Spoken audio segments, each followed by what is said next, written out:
Welcome back to some new PettyRevenge stories. I hope you had a great day.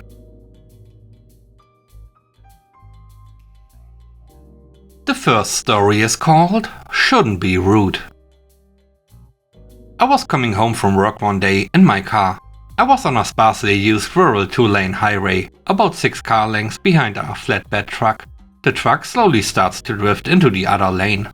An oncoming little blue minivan has to go onto the shoulder to avoid a head-on collision. They overcompensate when getting back on the road and almost hit me.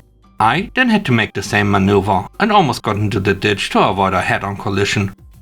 I see red. The truck keeps going like nothing happened. I follow the truck a few miles until it pulls up to our driveway. I snap a picture of the license plate and company name, the driver absolutely glaring at me. I called the real estate agent's number that was on the side of the truck and informed a lady that one of her drivers was driving erratically, possibly drunk. When I suggested her driver was under the influence, she suggested in a very rude tone that he was probably just messing with his GPS or texting someone. That wouldn't make the family any less damaged, would it? You know what? I figured we could talk about this like adults, but if you want to take that attitude with me, we can involve the cops. Then I hung up on her and promptly reported the whole thing to the sheriffs. I don't know if I had anything to do with it, but I never saw that work truck in that neighborhood again. The next story is called Banned Everywhere. This happened about 2 years ago.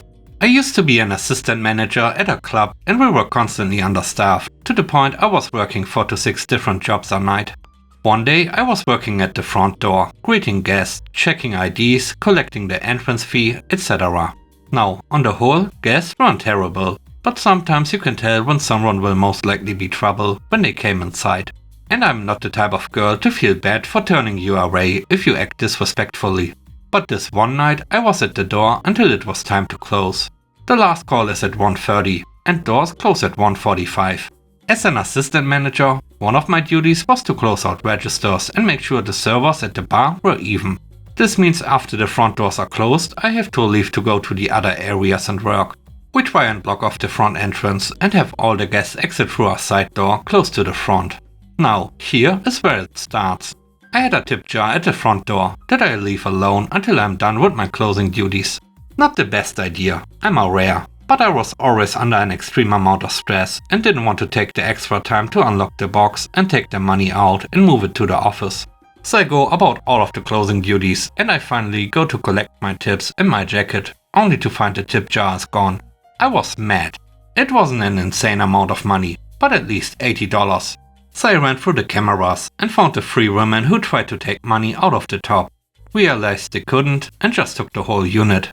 I'm not sure if you're all familiar, but there's a system called Patron Scan that bars and clubs use to scan IDs to verify age and make sure it's not fake and so on. But you're also able to make notes or place bans on disruptive patrons. Internal bans are for your location only, and public bans are worldwide with any other club that uses the same system.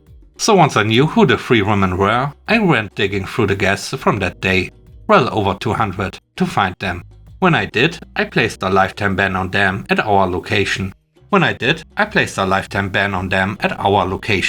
The only club in 50 miles, as well as a lifetime public ban with the note, theft, stole tip jar from the front door.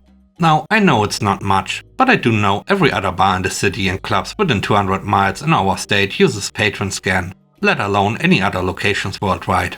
I just really hope I ruined these women's night somewhere. They were also super rude at the door and were refusing to pay the $20 entrance fee on a Saturday. The third story is called Just Didn't Care. You've all had those neighbors that simply don't care. If a fire is about to start in a trash can, they just walk by, because someone else will deal with it. The front door of our apartment complex was broken, so it stood permanently open. There's a number on the wall that goes to the janitor, so he can send someone to fix it. I usually always call this number if something important, like the elevator, is broken.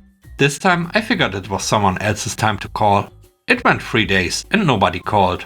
Then someone broke into my neighbor's apartment by drilling into the lock when she was at work.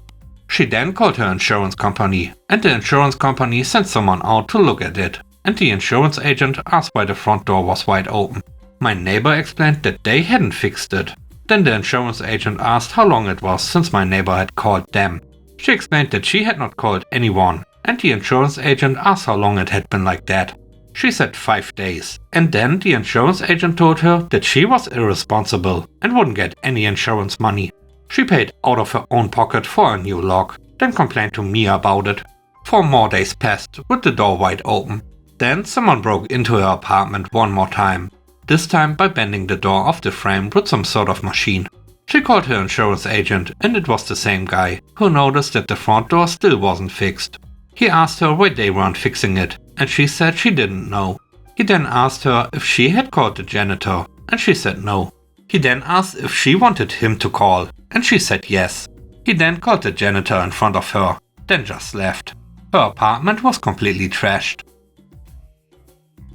The next story is called Life Advice. I had been going back and forth with my manager because I was trying to transfer out of his store and needed his approval for a transfer to happen. Part of why I needed to transfer was because of harassment from a supervisor. I made the report a few weeks prior and called him, pleading the transfer be expedited. He gave me a lecture about how I needed to grow up and mature, that as a young adult I need to learn from this experience.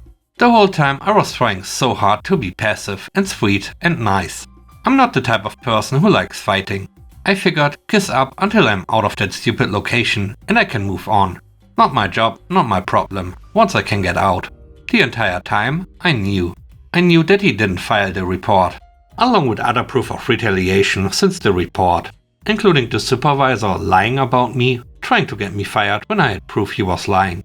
This was a fireable offense for him, but when he tried to give me life advice, that condescending tone was my limit. The next day I met the district manager, and he got fired. Thanks for watching the video to the end. I hope you enjoyed it. If you did, please don't forget to leave a like, comment and subscribe. And if you have time, watch another one of my videos. And now, I hope you have a great day. Stay safe. Bye bye.